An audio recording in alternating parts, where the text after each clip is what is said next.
There's a war inside you that never sleeps. Every morning when you wake up, temptation is standing right there at the edge of your bed, whispering lies into your soul. It tells you that you're too weak, that you've fallen too many times, that the cross doesn't apply to someone like you. But listen to me right now. If you give in to that voice, if you surrender to that darkness, you're not just wasting your potential, you're wasting the blood that was spilled for you on Calvary. Before we go any further, if this message is speaking to your soul, hit that subscribe button and give this video a like. Share this with someone who needs to hear that they're not fighting alone. Let's build a community of warriors who refuse to waste the cross. You think you're the only one fighting this battle? You think you're the only one who wakes up every day and has to choose between the light and the darkness? Jesus Christ faced every temptation you're facing right now. He walked through the desert for 40 days while Satan threw everything: power, glory, comfort, shortcut. But he didn't bend, he didn't break, and he didn't do it just to prove a point. He did it so that when you're standing in your own desert, when you're on your knees and the enemy is circling you like a predator, you can look up and know that you're not alone. The cross wasn't just a moment in history. It was a declaration of war against everything that tries to separate you from your purpose. Every nail that pierced his hands was a blow against the chains of addiction that try to bind you. Every drop of blood that fell to the ground was a promise that your past doesn't define your future. Every breath he took while hanging between heaven and earth was proof that suffering has meaning, that pain has purpose, and that your struggle is not in vain. But here's what breaks my heart. Every single day, people who know this story, people who've heard about the cross, people who've felt the touch of God on their lives, they wake up and they waste it.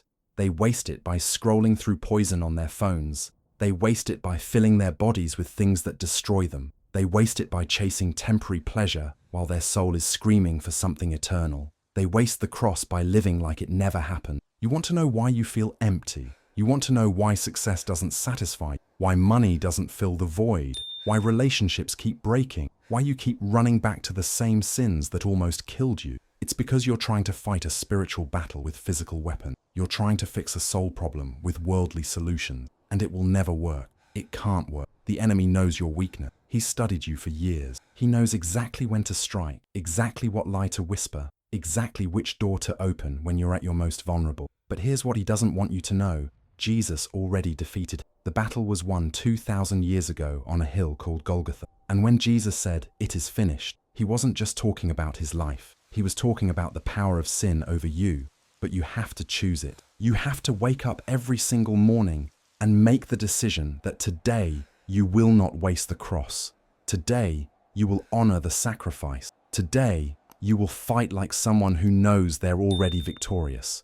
Because the truth is, temptation doesn't go away when you become a Christian. If anything, it gets stronger. The enemy doesn't waste time on people who are already defeated. He goes after the ones who are dangerous, the ones who have potential, the ones who could change the world if they would just stop sabotaging themselves. So when temptation comes knocking at your door, when that familiar voice starts telling you that one more time won't hurt, that nobody will know, that you deserve a break from the struggle, I need you to remember something. You're not just fighting for yourself, you're fighting for everyone who's watching you. You're fighting for the person who's one decision away from giving up completely, and they're waiting to see if it's possible to actually live this life. You're fighting for the glory of the God who loved you enough to die for you before you ever loved him back. The cross demands everything. It demands that you die to yourself daily. It demands that you stop making excuses and start making progress. It demands that you get uncomfortable, that you suffer when necessary, that you say no to what feels good in the moment so you can say yes to what's right for eternity.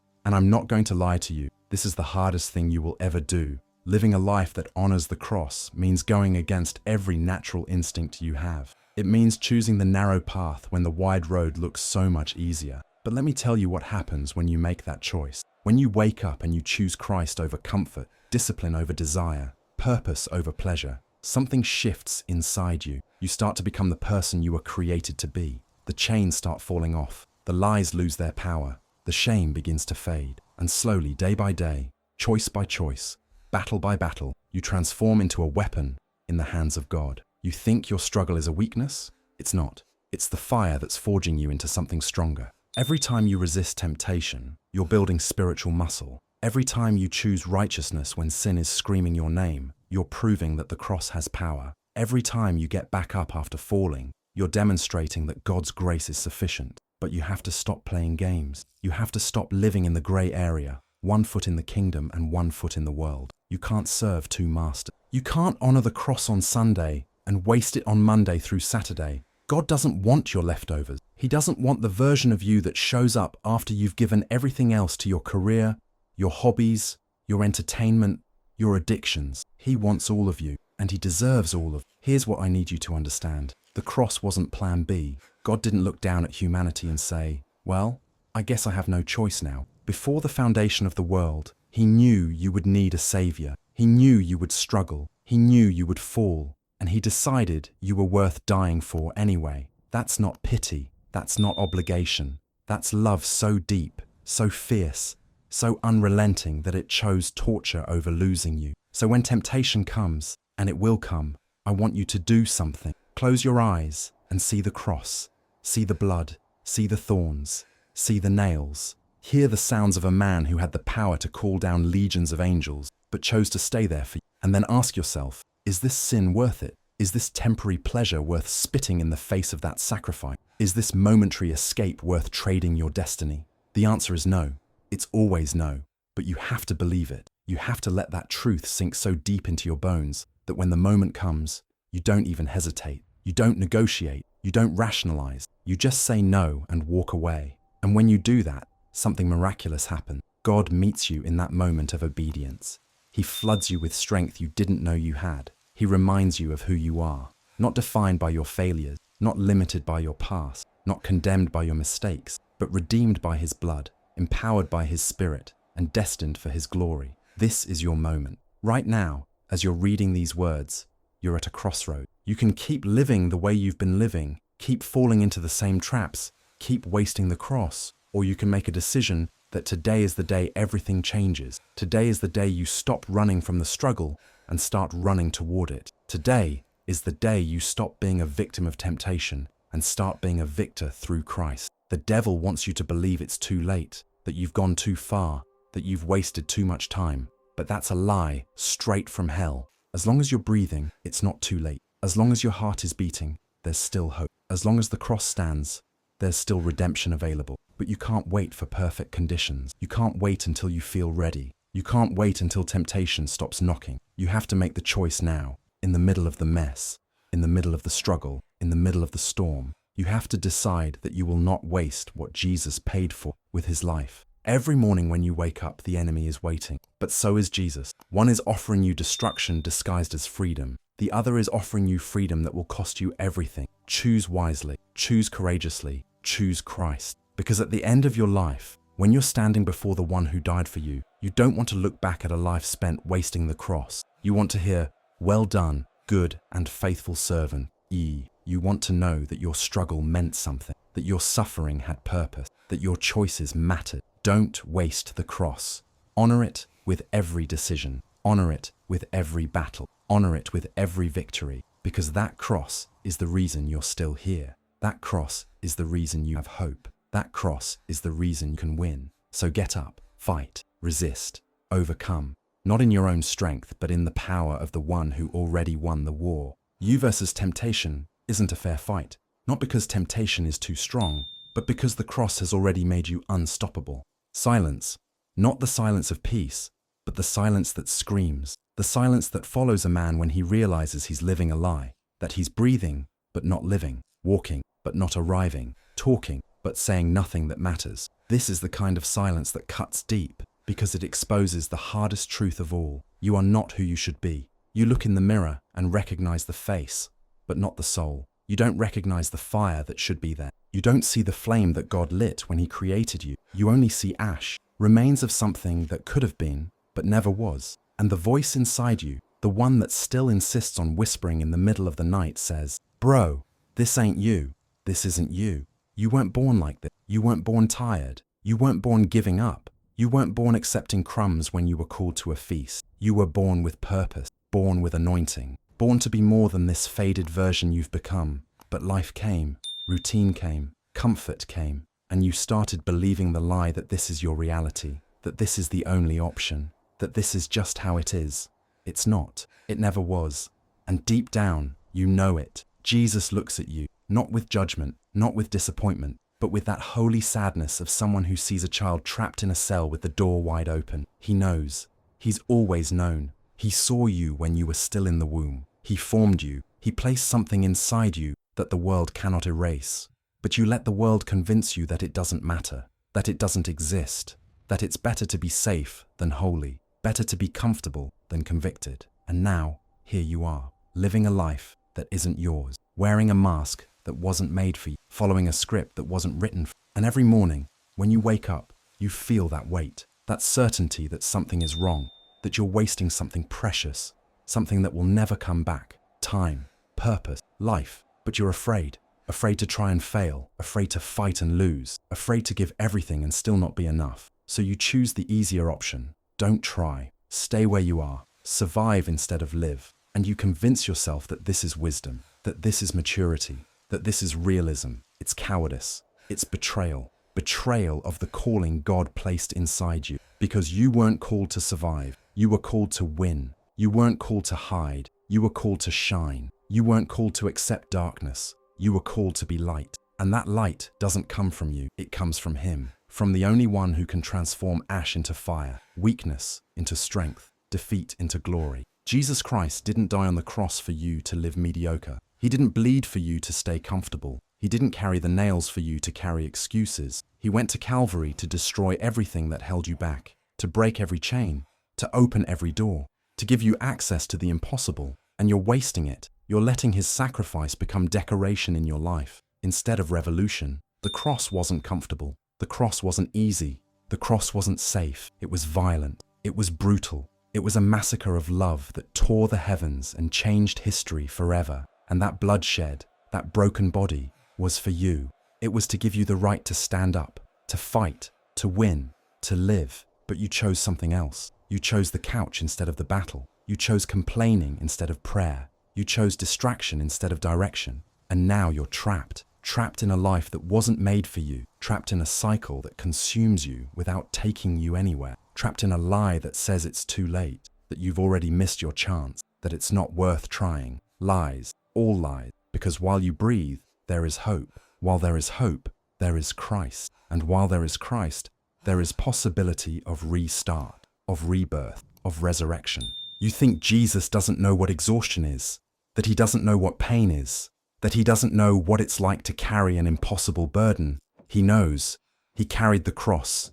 He carried the sin of the entire world. He carried shame, rejection, betrayal, loneliness. He knows exactly what it's like, and still, He didn't give up, even when He had the chance to stop, even when He had the chance to call legions of angels to save Him. He chose to continue, because He knew that on the other side of the cross was redemption, was victory, was you. And now He calls you to leave this comfort zone that slowly kills you, calls you to drop the weak version of yourself and embrace who He created you to be, calls you to stop living as a victim and start living as a victor, because that's what you are, not because of your own strength, not because of talent, but because of Him, because of grace, because of the blood. You weren't made to be weak. You were made to be strong. You weren't made to be defeated. You were made to be victorious. You weren't made to live on crumbs. You were made to live in abundance. And that abundance isn't about money. It's not about fame. It's about living with purpose, with passion, with presence, with the certainty that your life matters because it was bought with blood.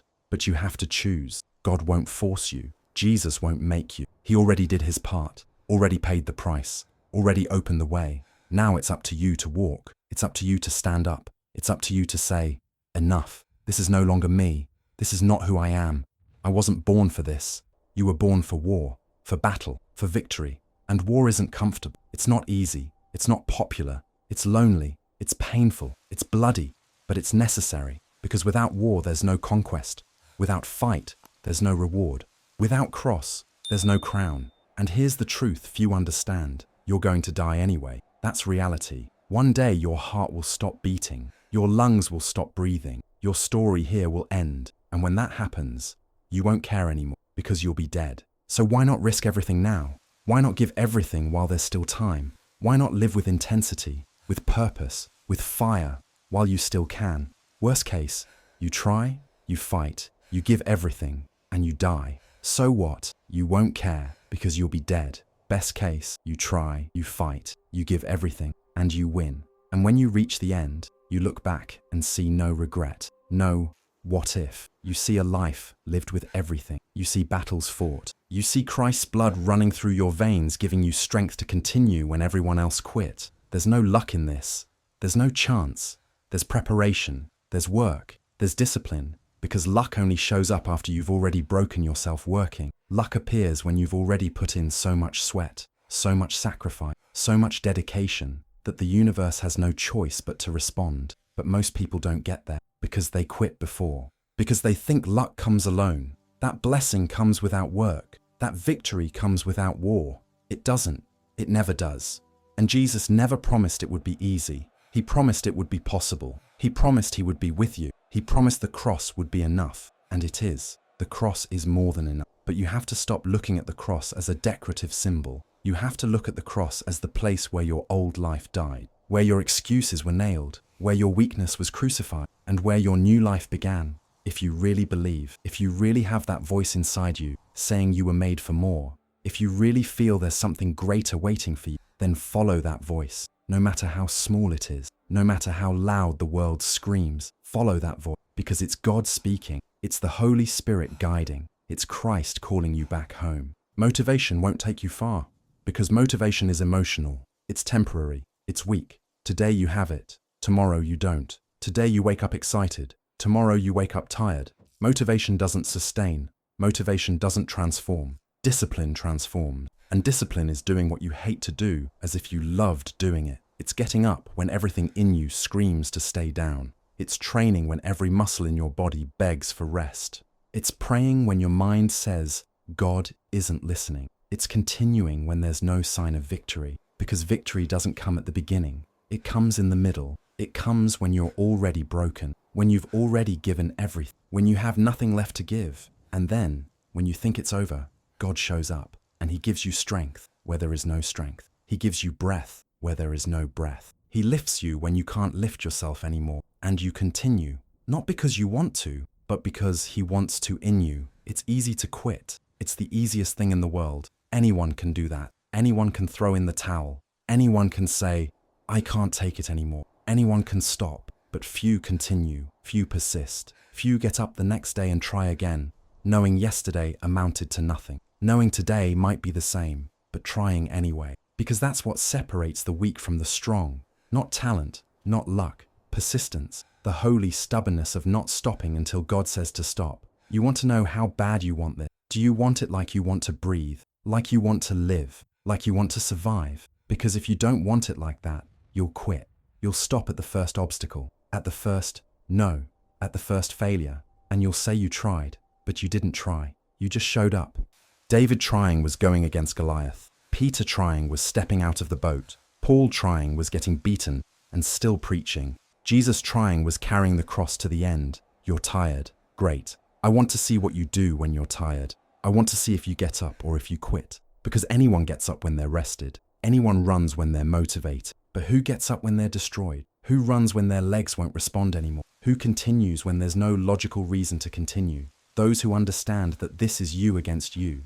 There are no hacks, bro. It's you against you. And if you misunderstand that, you have a real problem. You wake up and immediately get to work. Your mind is in action. No one wants to do. No one. And I don't blame them. But don't be mad when you're lying there in your bed and you're in the hospital and you're 70, 80, 90 years old thinking, I feel like I didn't do something. Because you didn't. You didn't do anything. You may live the great life, man, but you'll always feel empty inside. The life you want is on the other side of a few hard conversations, and you're living a life you hate because you're too afraid to have them. Hard times create hard men. Hard men create soft times. Soft times create soft men. Soft men create hard times. We are now around soft men and hard times. There's a moment when every boy realizes no one's coming to save him, and that's when he becomes a man. And some boys never get there and stay children forever. You should be a monster. You should be ruthlessly ambitious and then learn how to control it. It's that old expression. It's better to be a warrior in a garden than a gardener in a war.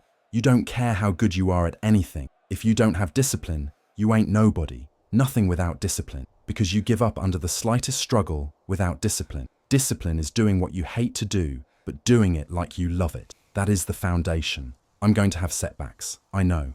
But if I'm feeling bad, that doesn't mean I'm doing bad. That doesn't mean I am bad. That doesn't mean I can't still take some action. Because nothing changes if nothing changes, man. It's time to get back to work. Stop hearing yourself talk. Get off the podcast. Don't be on social media too much. Cut out all the noise. Get back to the mental warfare. One of the strongest mental frames that has gotten me through my hardest times is thinking, this will be the story that I will one day tell. And that means the harder it is, the bigger the dragon, the more epic the story. And by consequence, the more epic the hero. The fear is never reaching your potential. That's it. Always falling short. Always quitting before you're done.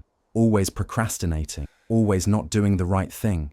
And then one day, you're an old man, and you look back and go, God, I could have been great. I could have been great. It's time to stay focused. It's time to decide. Forget clubs.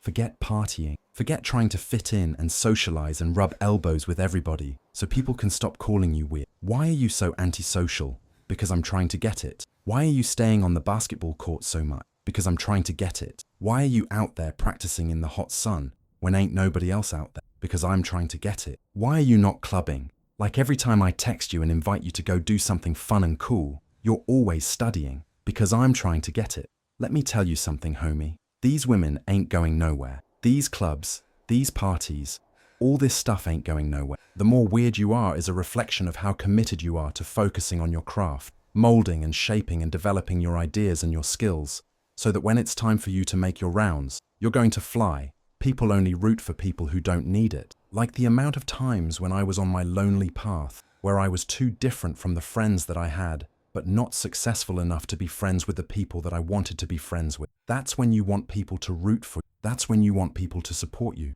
Once you've already won, people are like, he's amazing, he's so good. But like, that's the time when you need it the least. And so you always have to be the person who roots for you before everyone else does. And it's usually a single clap in the auditorium for a very long period of time. It is a slow clap that's just you rooting for you. And that visual, I think, is one that you can kind of take, because it is.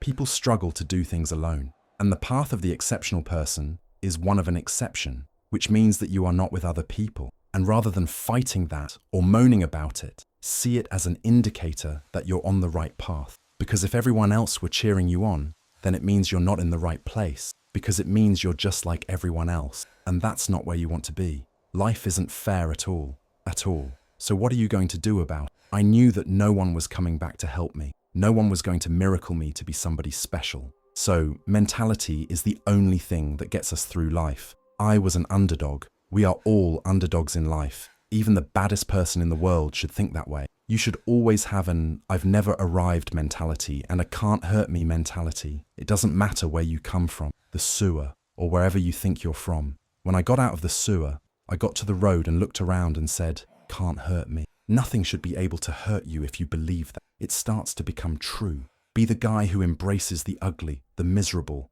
Be the guy who embraces hard work, the grind. Don't be afraid of being hurt. Don't be afraid of sacrifice and some blood. There comes a day, man, everyone's going to have this. There comes a day where being average, being mediocre, is just sickening to you. It's just sickening. It makes you want to throw up. Because you've seen people with far less talent than you, as you're growing up with them, childhood buddies, whatever else.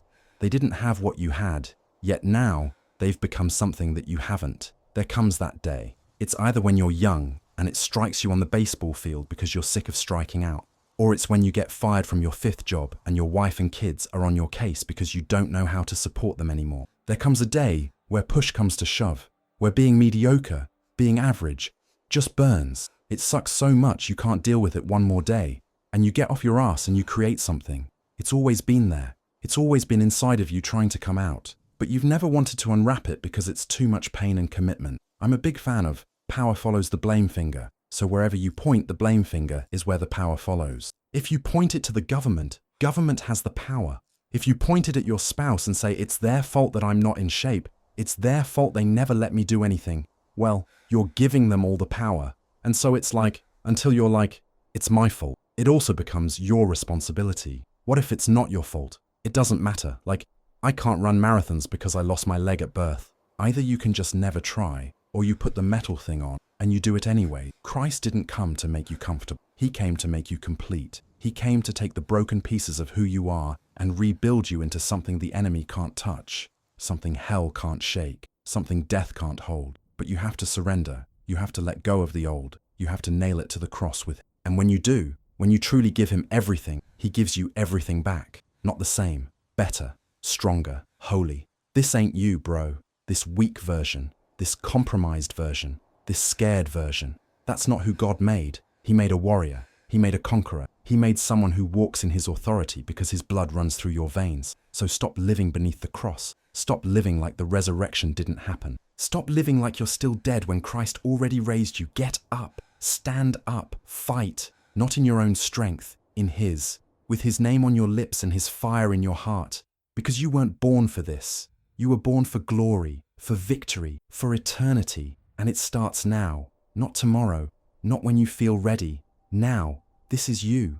The real you. The one Christ died for. The one he's calling forward. So answer, rise, and never look back.